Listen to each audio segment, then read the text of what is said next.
Hey everybody, welcome to Galactic Wisdom. Well, the weather's getting hotter, isn't it? Probably if you're in the Northern Hemisphere. I'm a little bit hot here in California, but I'm going to push ahead with this session on belief versus knowledge. I will adjust my camera a tad. So what is this session about? What is this show today about? In life, there are a lot of big questions, and a lot of people are trying to find the answers to those questions. Some of the questions that we deal with if we're trying to push our knowledge in this world in which we live are things like, I know some of these are a bit from the past, but some of these questions are things like, is the earth flat or spherical? Are aliens angels or demons or beings from other planets?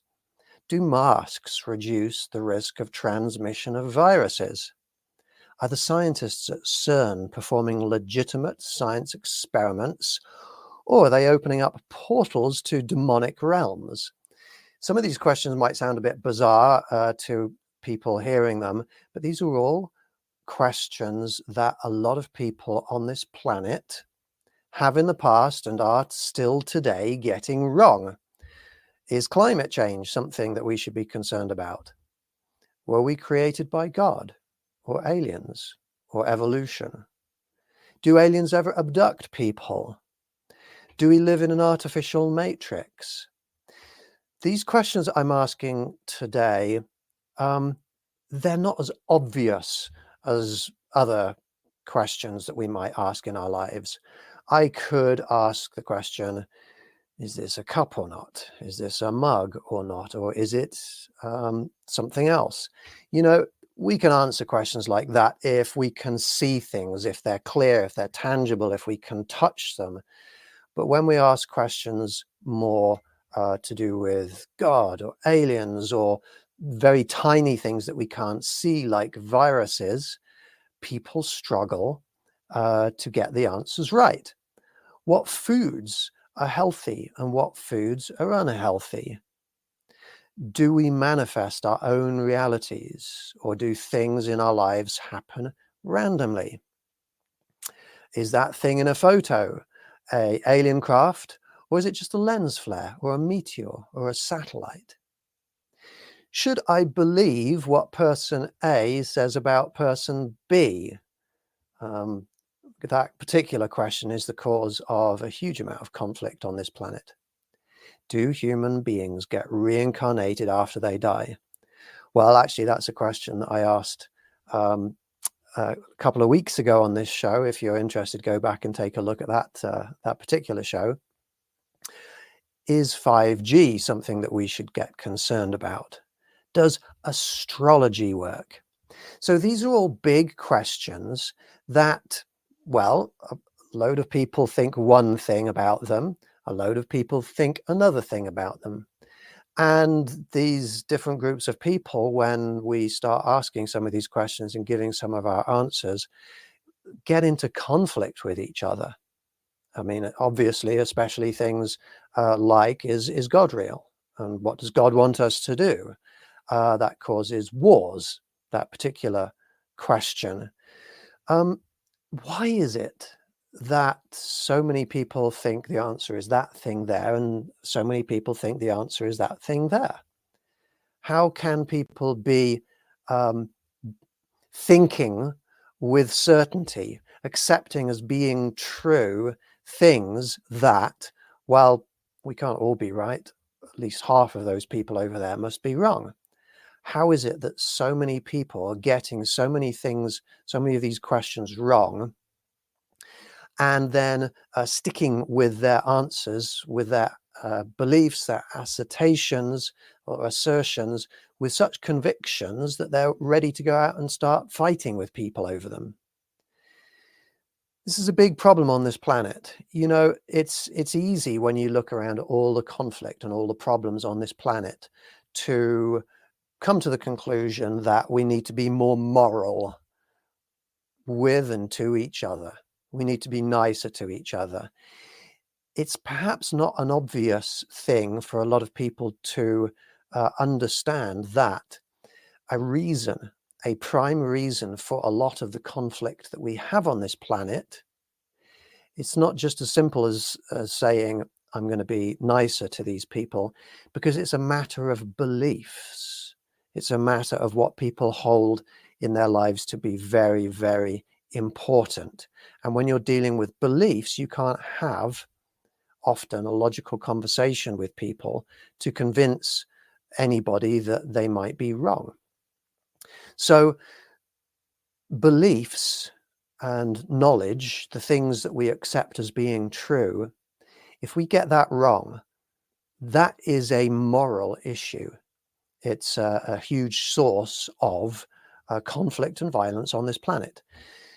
Our alien friends who are out there looking down at this planet are seeing us fighting for various different reasons.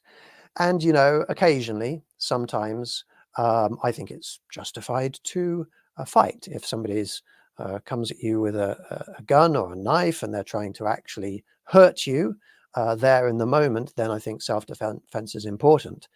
But when these aliens are seeing people getting into conflict over whether or not we use the word alien or extraterrestrial, or whether we think that God created the earth or didn't, or whether we live in some kind of artificial matrix, some kind of artificial reality, then these alien beings out there are just looking at us, shaking their heads, thinking, what, why are they doing this over things that are clearly not true? You know, the other day I mentioned this in another one of my sessions, but have you ever seen those videos on social media of dogs when they're sitting on the couch looking at the TV, watching something that's on TV and reacting like it's really happening? Like, have you seen the videos of those dogs watching Jurassic Park, and the dinosaurs are coming on, and those dogs are really, some of them are getting scared. They're running back to their owner to cower in the owner's arms, and they're watching people throwing balls or playing golf or something on TV, and the dogs are looking like that, and then running off to the right of the TV to see, where did that ball go? I think that a lot of human beings are acting similarly when it comes to not understanding what the evidence in front of them is telling them. Human beings are appearing as, often, not always, but to aliens that are out there, and perhaps to ourselves in the future, we are appearing, the way we're reacting to things and considering things to be true, we're appearing to be a little bit like those dogs watching TV. Human beings throughout our history have had problems determining what is true. I mean, take obvious examples like, is the Earth flat or is it spherical?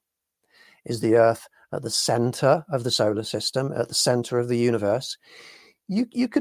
Back in Earth history, human history, you could get killed for saying that the Earth might be orbiting around the sun. Just simple things like that. And we're the same species, and we have the same thought processes. We have the same fallibilities that humans had in the past. I saw an article the other day, actually, that our brains are growing smaller, and have been for tens of thousands of years, which is rather odd. Our species is not getting more intelligent. We have just got to the stage in our history when we are using logic now to determine what is real.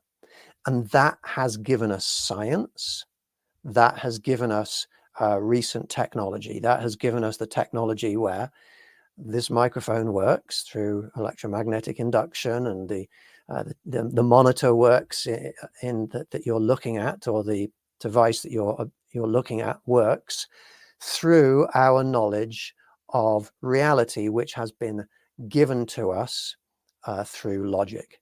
But this use of logic that we've got to determine what is real, this is recent, and this is not something we've evolved with, and a lot of people just reject it.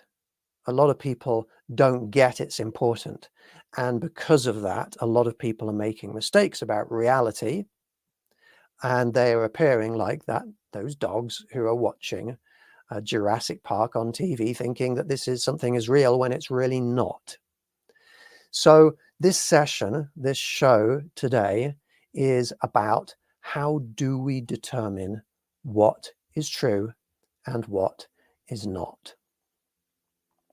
And I'm going to emphasize again, when we think that something is true when it's not, when we have beliefs that are incorrect, or even when we have beliefs that are different, this among humans can lead to disharmony and conflict. It can lead to disharmony and conflict in our relationships with other conscious, sentient, terrestrial species. I'm talking about animals. Human beings are not in harmony with the animals of this planet. We're wiping them out. We've already initiated the sixth mass extinction on this planet. We're not doing so well with other species of conscious, sentient life on this planet. And it also, having different beliefs puts us in disharmony and conflict with aliens, as I've already said. Disharmony and conflict that is caused by having different beliefs causes on this planet hatred, wars, the spreading of harmful misinformation. It's astonishing how many people out there are posting on social media, standing up like they're an expert on a subject, telling people things that are incorrect. And a lot of those things are very harmful things. So it can cause reductions, for example, in our health. It can cause death and destruction. It certainly is preventing our evolution or ascension into the future. So this is why this subject is so important. So let's look at this subject in a logical way. For those of you that don't know me, I am a space scientist, a space technologist. I used to design spacecraft. I used to do X-ray astrophysics research. I have a mind and a training, a background that likes to look at things logically. I also look at the paranormal logically, because when you're logical, you've got to deduce that some of the things in reality are real, even though science has not yet got as far as determining that they are true. But let us look in a logical way at knowledge and at belief. There are two ways that we can accept something as being true. One way is with proof, one way is without proof. I've even got a little illustration to show you here. That's the wrong one. Here it is. We can have proof on the right in green, or we cannot have proof in red on the left. If on the right we have proof of something, then we can accept something as being true or real. What that gives us is knowledge. That's what knowledge is. Knowledge can only be acquired if something has been proved to us. And it may be a proof that is so obvious we don't need to sit down and do math. But like, is this cup in front of me a cup, or is it not a cup? Is it physical or is it liquid? Some things we just know with very little extra input, but sometimes we need more. But if we accept something as being true with proof, then that is knowledge. And then there's another way that we can accept something as being true, and that is without proof. And this is basically what a lot of people have used for hundreds of thousands of years in determining what they accept as being true. Now, you can have no proof on the left there in red, and you can accept something as being true or real. But if you don't have proof, you can't know it. You then, if you do accept it as being true or real, that is then a belief. That's what a belief is defined as. A belief is defined as something that you have accepted as being true that has not been proved. Belief requires a lack of proof. Belief requires an absence of knowledge. So those are two different ways that you can accept something as being true.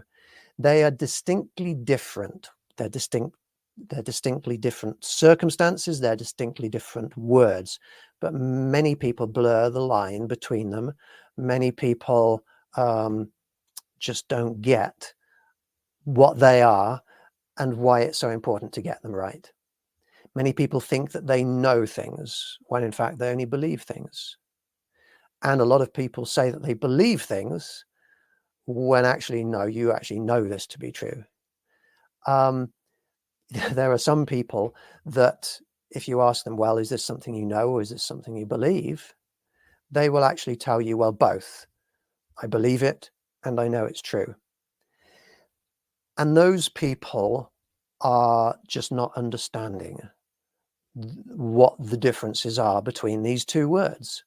If we are to become enlightened and ascend, we have to use our intellect to rise above the level of the dog watching Jurassic Park on TV. We need to be able to think about what is real in a logical way. And species on this planet have only just got to this point. We're at a wonderful, amazing place in human development, in terrestrial development.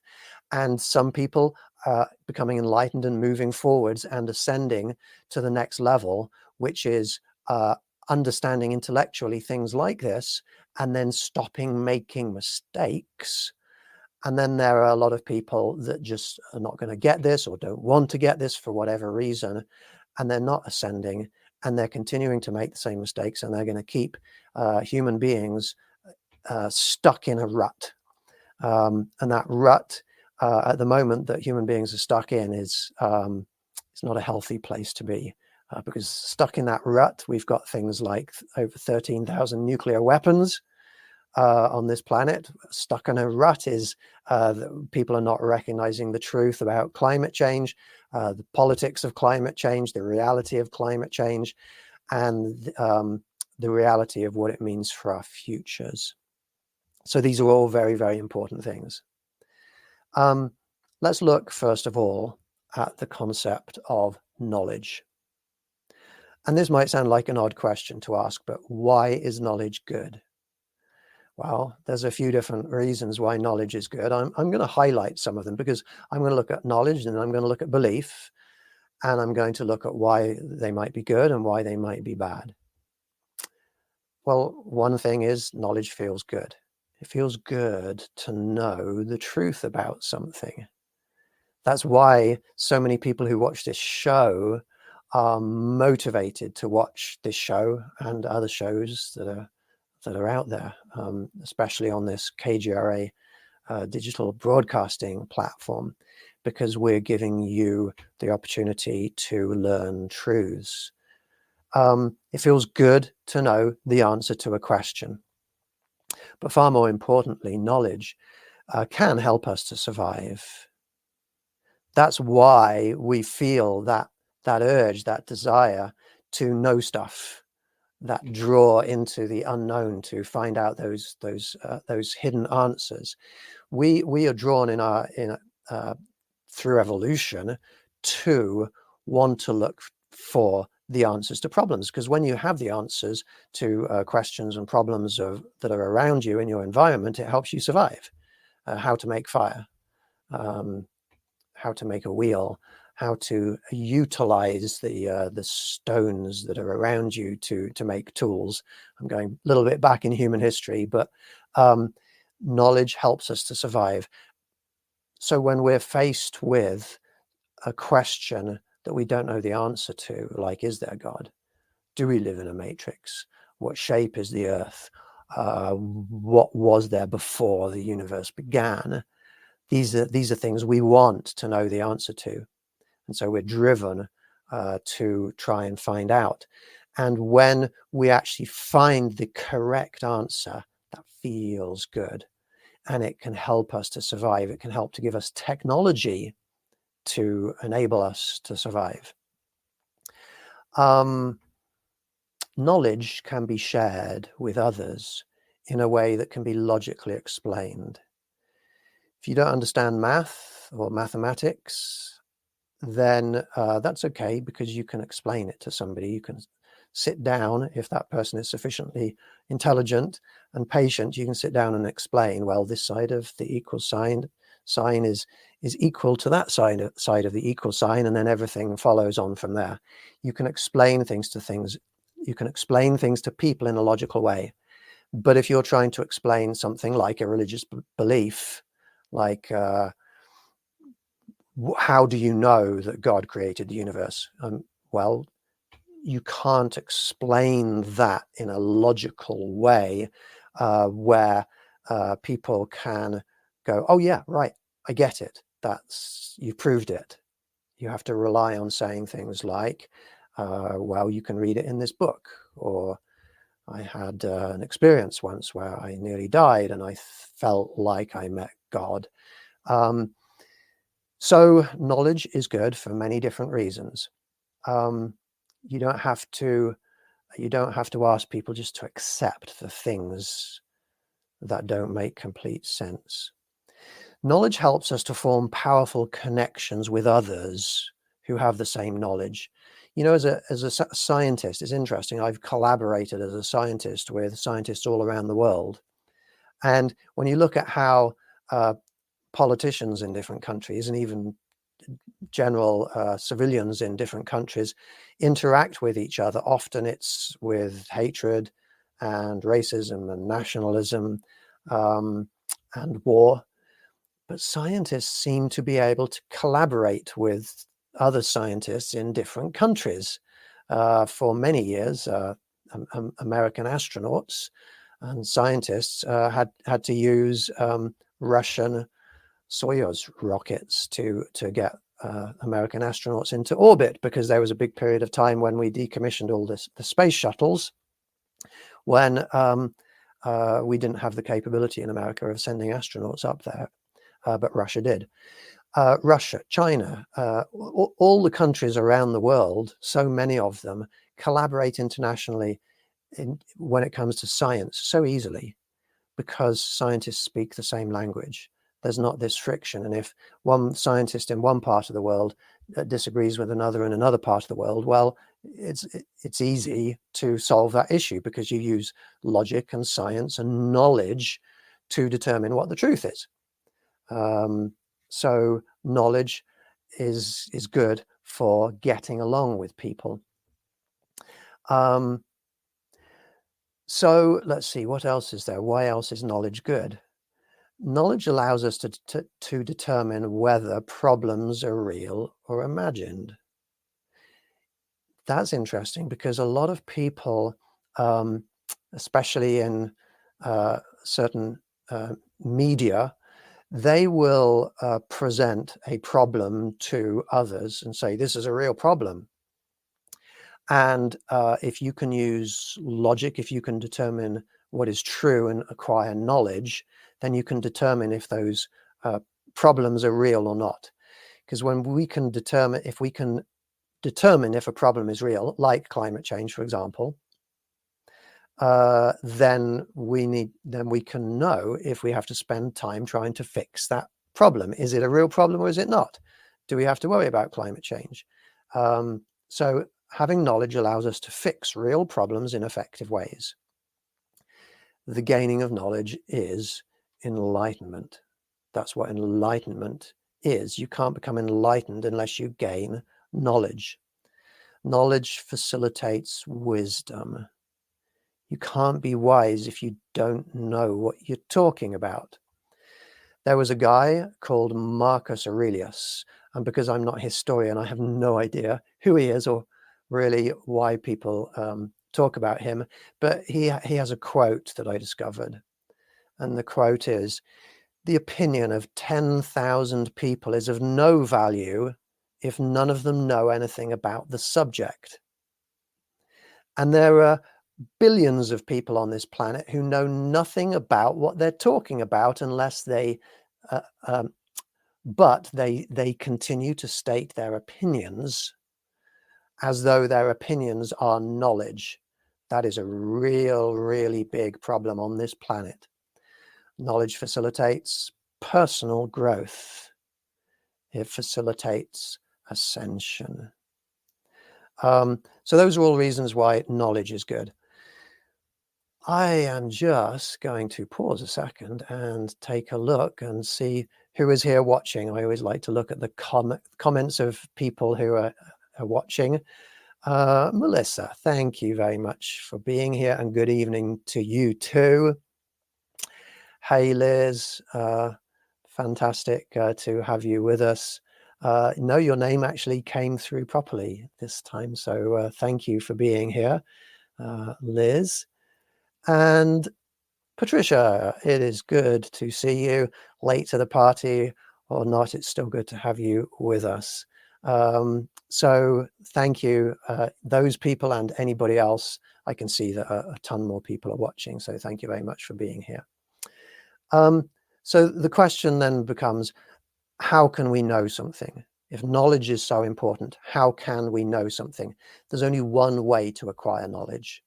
Whether we're conscious of what we're doing or not, we have to use logic. Logic is the process of making deductions that have to be correct. I'm going to start sounding a little bit like Spock here, which is a good thing.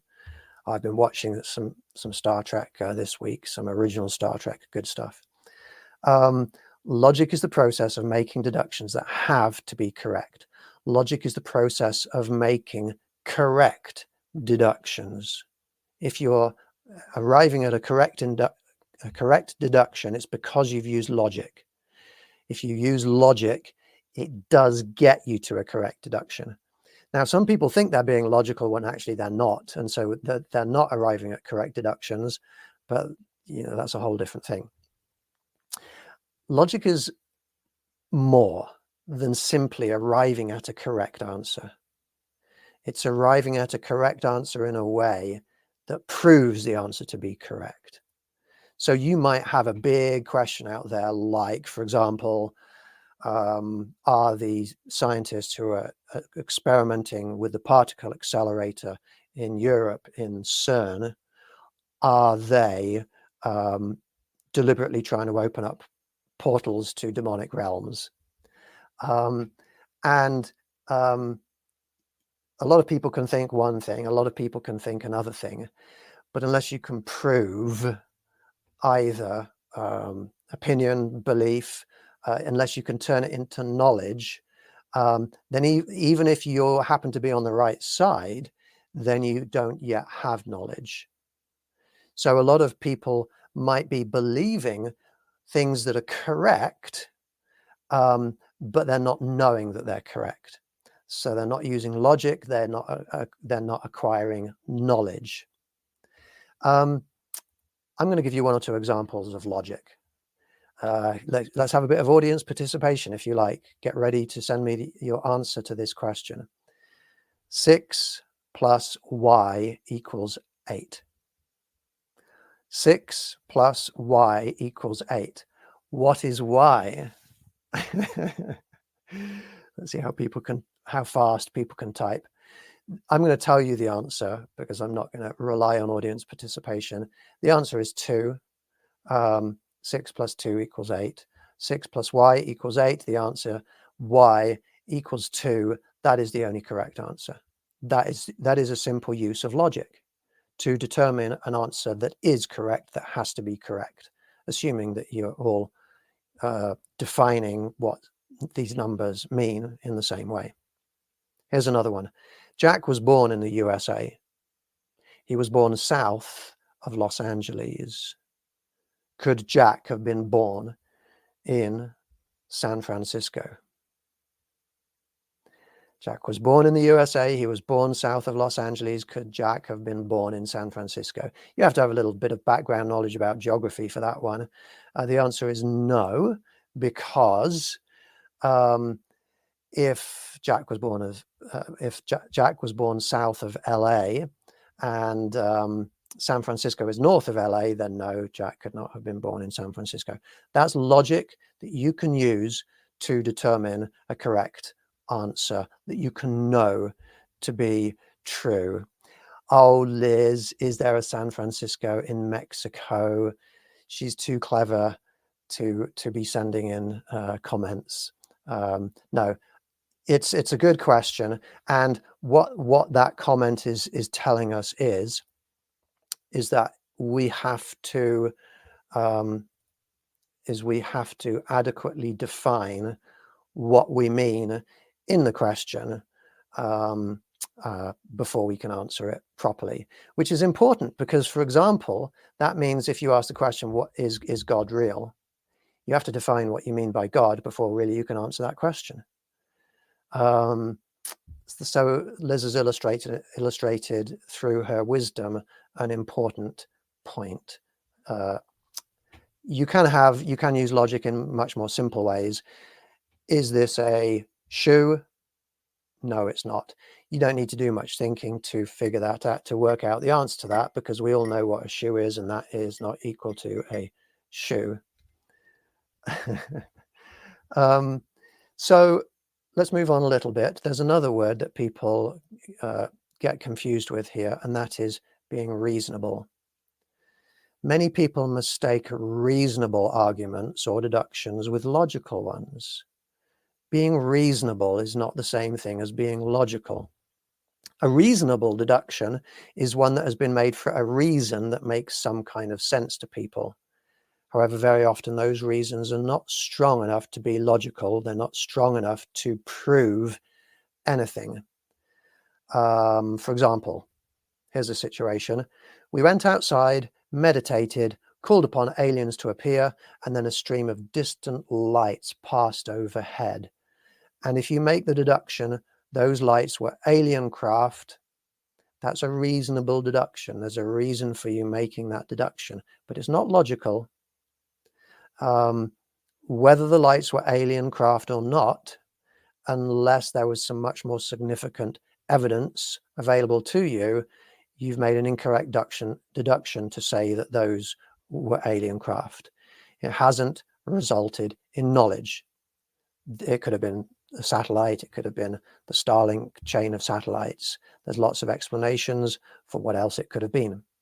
Another reasonable argument that people have given to me over my life quite a lot is the beauty of a flower is so great that it had to have been created by God. Now, I'm not here to be disrespectful to anybody's beliefs, but so I can tell you, it's reasonable to say that a flower was created by God. There is a reason for saying that, but it's not logical. It's not, you haven't made a deduction that has to be correct. Whether God created the flower or not, that deduction is an incorrect deduction. It hasn't resulted in knowledge. So I could carry on with lots of different examples here, but I'm going to continue. I'm going to address some fallacies that people have about logic, and I'm doing all this before I move on to the concept of beliefs. And I will tell people that when I get to the beliefs section and I start to go through it, people are going to see why this is so important to spend an entire show talking about this subject. This subject is what is holding billions of people down on this planet. This subject is preventing billions of people from becoming enlightened and ascending. Because becoming enlightened is gaining knowledge. It's not gaining beliefs, it's gaining knowledge. It is rising up to higher levels of intellectual validity. Let's look at some fallacies about logic. A fallacy is something that is not true. One fallacy is that you can't be both logical and emotional. A lot of people think, because of Star Trek, basically because of Spock, because of Vulcans, that logic and emotion are incompatible. No, that was just a dramatical construct in Star Trek. That's not true at all. That's a fallacy. People can be logical, but they can also be emotional, feeling, caring, or warm. Being logical and being emotional, they're not opposites. The opposite of being logical is illogical, not emotional. The opposite of being emotional is unemotional, not logical. This isn't Star Trek. I'm not Spock. We're not Vulcans. I like to think that I'm logical, but I also like to think that I'm caring, and I certainly have strong emotions. And in fact, my whole way of living, my moral philosophy includes universal love, universal happiness. So emotions are very important to me. So what exactly is the relationship between logic and emotions? I'm going to pull up something on the screen here to help us to figure this out. Logic is what you need in order to determine knowledge and facts. That is what you need in order to determine reality. Now, emotions and feelings, they do not give us any information that can help us determine reality, other than what you're feeling or what your emotions are. They can assist us, emotions and feelings can assist us in ways that help us to work out what is right and wrong, what is good and bad, if something feels wrong, if something feels right, even if you can't intellectualize it verbally. You might know that that action that somebody over there is doing is wrong.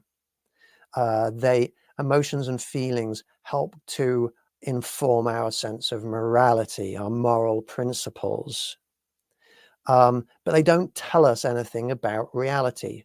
In fact, they often aid to push us away from accurate decisions about what is real and what isn't. When our emotions get engaged, then we often start making mistakes about what is real and what isn't. We start choosing to accept things as being true based on what we want to be true instead of what actually is true.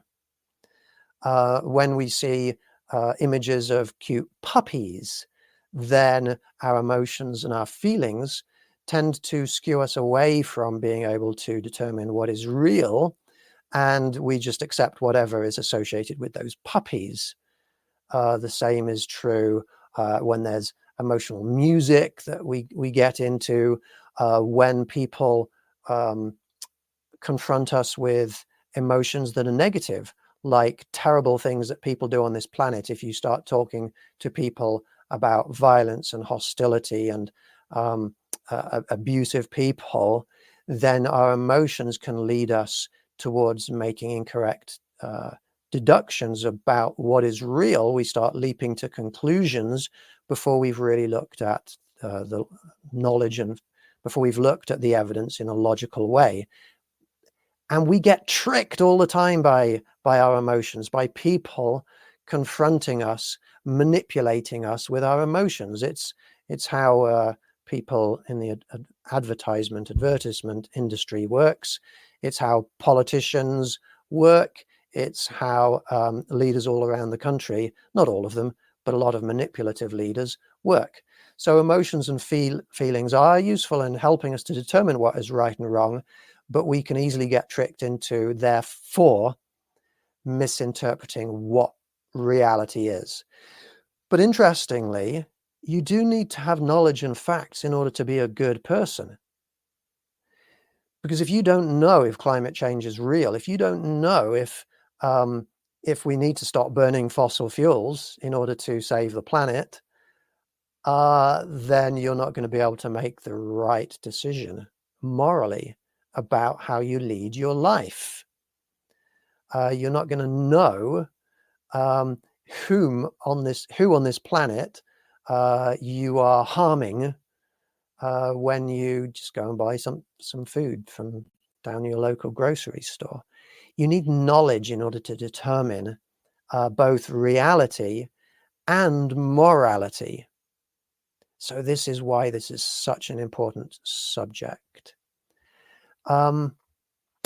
So let's see. I'm just jumping ahead in my notes. Some people say that if you want to access your spiritual side, you have to turn off your logical side. You know, when I was a kid learning about religion, I was religious. I was strongly Christian. I believed that everything in the Bible was correct and true, because I always felt that being moral was important, and that's where people were telling me morality is centered. But I would, when I was learning space science, I would then go to the Christian meetings and ask them, "Hey, what do you think about this big philosophical question about, the life on other planets, and what happened at the start of the universe and things like that?" And I kept being told, "You have to stop asking questions like that. That's the devil who is reaching into you and trying to manipulate you. You've got to have faith. Faith is not asking questions." And I was told, you have to turn off, you have to stop being so logical. And I tried to learn Reiki a couple of years ago, and some Reiki master was giving me instructions, and I was asking logical questions. Can you explain this? Can you explain that? And they said, no, you have to turn off your logical side.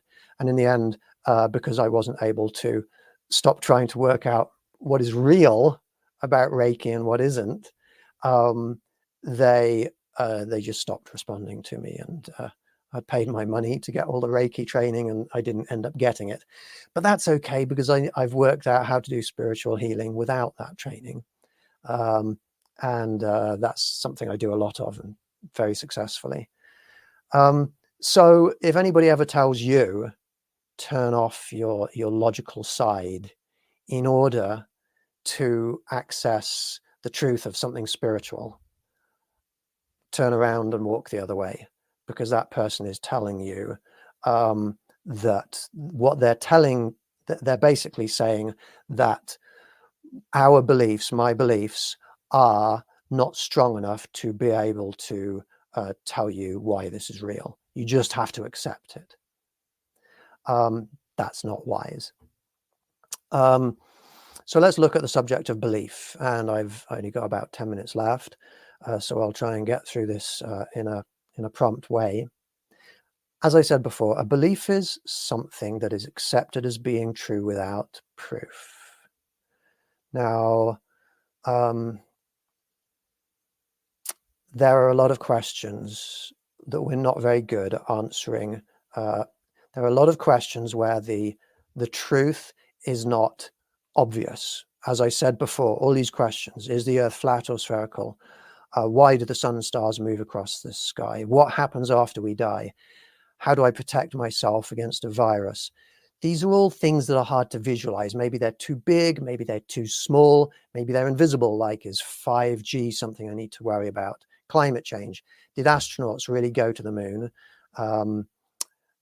Yes, they did. I'm just going to tell you the answer to that one.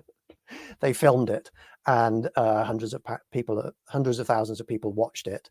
And I've worked through the mathematics of it, and I've seen the spacecraft, and etc. etc. You can prove that one. But because it's hard for a lot of people to go back in time and to see that all happening, and a lot of people are not willing to look at the real evidence, a lot of people still get that one wrong. There's so many questions that people struggle with, where there's not really obvious answers. And when we come across something for which there's not an obvious answer, humans naturally, we want to know the answer to what. So what do? We come up with an idea or a guess or a theory. And that's fine, that's good. Theories are a sensible part of the scientific process, scientific methodology. But then a lot of people just make a leap of faith and they accept something as being true before it's been proved, without proof. They accept their story, their idea, their theory as being true. That then becomes a belief. Beliefs spread, especially if they make you feel good and or help you in your life in some way. And then you get the whole planet accepting something as being true that is not true. This is a problem with beliefs. So what is good about beliefs? Well, psychologically, because people can believe things that aren't true, beliefs allow people to form a picture of reality in their minds that's better than how reality actually is. That's very comforting, to be able to have beliefs when it allows you to feel and think that reality is better than it is, because reality sometimes sucks. Beliefs can also allow people to form a picture of reality in their minds that's far closer to how they would like it to be than it actually is. People end up choosing beliefs because of what makes them feel good, what makes them feel better about reality or themselves. Like, all I need to do is ask for this God for forgiveness, and then suddenly all the bad things that I've done disappear somehow, and I get to go into this wonderful place called heaven where nobody has any faults or flaws, including myself. That sort of thing is an appealing thing. But what's the evidence? What's the proof? Can we prove it logically? Can we know it? Whether we can or we can't, accepting such things feels good, and it's a compelling reason for having a belief. What is bad about beliefs? Accepting something as being true without proof is an intellectual error. Being certain of something when you might be wrong is an intellectual error. Accepting something as being true without proof doesn't just open yourself up to making mistakes. It is a mistake. That is such a simple concept and truth, but so many people are just unable to see it because their beliefs mean so much to them. Humans are plagued with beliefs. We have just reached the level of our evolution where we're starting to use logic to determine what is real, and what we need to do is continue to move in that direction and understand that our natural intellectual evolution is to learn, is to know more things because they've been proved, to let go of beliefs because it's an intellectual mistake to say, well, I don't know it, but I'm going to accept it as being true anyway, and I'm going to go to war over it, and I'm going to post social media posts which is going to make millions of people die, just because it makes me feel better. We need to move away from beliefs. Beliefs are invalid. That doesn't mean that a lot of the things that people believe in are wrong. They still might be right, but you should not, people need to move away from accepting something as being true unless it's been proved. So I have no beliefs, and you don't need to either. I know what I know. I also know that there are things that I don't know. I don't know the answer to a lot. And to be able to say, that's a good question, I don't know the answer to that. That's so much wiser than saying, well, I believe the answer is this, and I accept the answer as being true, even though it hasn't been proved, because it makes me feel good. Because that's what my parents told me. That's what my culture tells me. That's what my religion tells me. Aliens are amazing scientists. They have moved beyond belief. They have greater intellectual capacity. Look at their technology. It far exceeds our own. They have learned so much stuff that they know things that we don't. They know answers to questions. They know what they know. They know what they don't know. They don't need to have beliefs. Beliefs are, apart from if you're, I mean, beliefs are destructive. On a personal level, they can be psychologically beneficial because they let you think that the world is better than it is, but that's destructive.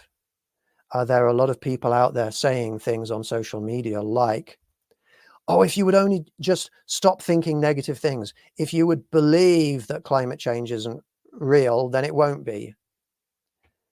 That is the dog watching Jurassic Park on TV, thinking that dinosaur is real. That is making a real mistake. But when the dog is running away from the TV, it doesn't hurt anybody. But when a person runs away from reality, then that is destroying the habitability of our planet, and it is causing wars all around the planet. It is causing great conflict, questions about God, religion, aliens, the afterlife, life before life, politics, the reality of what people are doing in the world, the reality of people, accusations made against people, accusations made against political parties. I could go on. It's in every aspect of our world is our tendency to rely on beliefs is intellectually invalid, and it's destructive. I've got a lot more that I could say. If you would like to join me at any time in my Galactic Wisdom Facebook group, then I encourage you to join me there so that I can talk to you more about these things. There you go. There's my Galactic Wisdom Facebook group. In about an hour, I'm going to be hosting a alien contact event. We're going back to the Galactic Council. We're meeting up with them every week at the same time in my Patreon group. If you would like to come to my Galactic Council meeting this evening, we're going to try and use some really cool paranormal methodology today to get more information from these beings. If you would like to join us there, you'd be very welcome to. Thank you all so much for watching me. Peace, love, and happiness to all of you. You take care. Enjoy the rest of your day. Goodbye for now.